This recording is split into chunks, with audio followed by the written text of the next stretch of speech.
पर उन्होंने इस लीला को एक बार सुनाया था, परंतु ये लीला मुख्य रूप से गोसाई श्री विठलनाथ जी की है। उन्होंने इस लीला को ऐसे सुनाया कि बरसाने के एक व्यापारी थे, उनकी कोई पुत्री नहीं थी, उन्होंने किशोरी जी को अपनी पुत्री माना। पर ये लीला ऐसे है, भक्तमाल जी में वर्णन है कि गोसाई श्री विठलनाथ जी के 7 पुत्र थे। कितने पुत्र थे? 7। और 7 पुत्रों के ब्याह हो गए तो कितनी बहू? 7 बहू। एक बार गोसाई श्री विठलनाथ जी ने एक चूड़ी पहनावे वाली से कही, हमारे घर चली जाओ, 7 बहू हैं, उनको चूड़ी पहनाया। लेकिन गोसाई श्री विठलनाथ जी ठाकुर जी को भी तो अपना लाला मानते हैं। तो 7 बहुओं ने चूड़ी पहनी, सबन ने चूड़ी पहन ली। जैसे सब गई और सब भीतर चली गई, वो चूड़ी वारी जैसे ही वहां से जान लगी, इतने में ही एक अत्यंत सुंदर सुकुमारी छोटी सी लाली आ गई और आकर के बोली, सबन को चूड़ी पहनाई दी, मोई भी तो पहनाओ, मैं यहाँ घर की सबसे बड़ी बहू हूं। तो चूड़ी पहनाई वाली जोड़ते हंसी, बोले इतनी बड़ी बड़ी बहू तो चूड़ी पहनी, नेक्स्ट सी छोरी कह रही है मैं सबसे बड़ी बहू। लेकिन उसकी रूप माधुरी को देख करके, उनके मुख की कांति को देख करके वो स्तब्ध रह गए।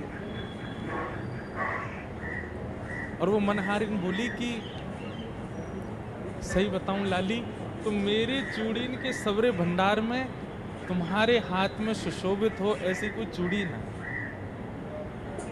कभी कोई व्यापारी ऐसा कह नहीं सकता कि आप पर जचे ऐसी साड़ी मुझ पे नहीं, ऐसे वस्तु मुझ पे नहीं, ऐसे कपड़े मुझ पे नहीं। कोई व्यापारी कहता है? व्यापारी का स्वभाव क्या होता है? अरे ये पहन के निकलोगे महाराज सब आपको ही देखेंगे, लो पहनो। व्यापारी तो अपनी चीज बेचना चाहता है।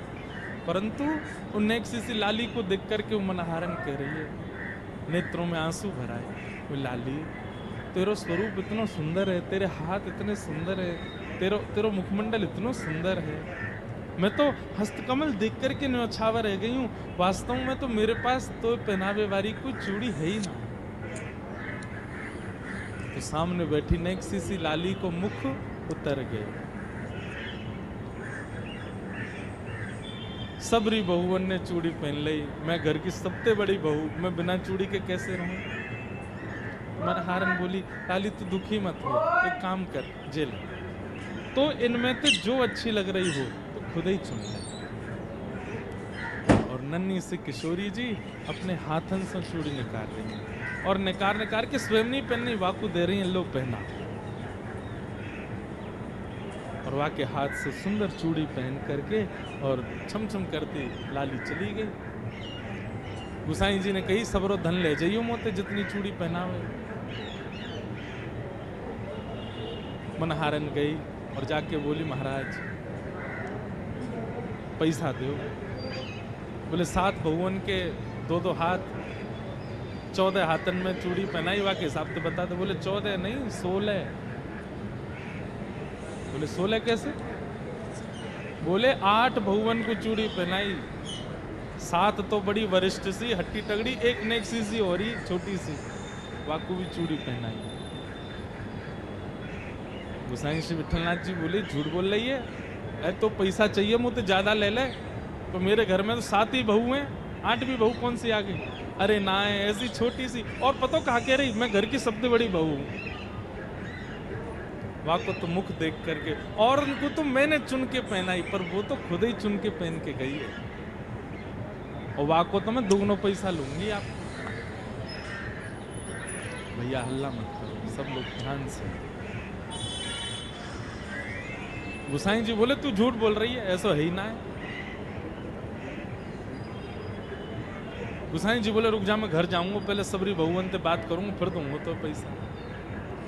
गोसाई जी ने घर जाके, अरे कौन कौन सी ने चूड़ी पहनी? सबरी बहू आ गई, हमने पहनी। बोले वो मनहारन कह रही 8वीं पहन के गई है। 8वीं कौन है, हम 7 ही हैं घर में। गोसाई जी बोले, वही तो मैं कह रहा हूं, आप ठाकुर जी का जैसे शयन कराने के लिए गए और ठाकुर जी को शयन करा करके जैसे स्वयं शयन में गए, किशोरी जी रोती रोती आ गई। बोले गोसाई जी आप 7 पुत्रन को अपनो मानो, 7 बहुवन को अपनो मानो, और तो और आप लाल जी को अपनो भी पुत्र मानो, पर मुँह को अपनो बहू ना मानो। गोसाई जी बोले अरे श्री जी ऐसा टाइप कह रही, बोले आप ठाकुर जी के प्रति का भाव रखो? बोले वो मेरे लाला है। तो बोले वो तुम्हारे लाला है तो मैं तुम्हारी बहू ना भाई? बोले नहीं नहीं श्री जी आप तो मेरी बहू हैं ही। तो बोले फिर आज जब मनहारन सबरी बहुवन को चूड़ी पहना मैंने पहन ली तो तुमने वह को पैसा ही ना दिया? गोसाई जी के नेत्र सजल हो गए, तुरंत रोने लगे, बोले अरे श्री जी मुझसे अपराध बन गए हो, मुझसे बहुत बड़ी भूल है गई, चूक है गई। श्री जी बात ऐसी है, मैं लाला को छोटो मानू ना तो मेरे मन में ऐसा भाव है अभी नेक्स्ट सो लाला या को ब्याह भयो नहीं, परंतु आप और ठाकुर जी छोटे बड़े नहीं, आप तो नित्य संग रहो, आप तो हमेशा संग रहो, आपकी कोई आयु थोड़ी है कि या आयु में ब्याह होगा, आप तो नित्य संग रहो। मेरे दिमाग से बात नहीं।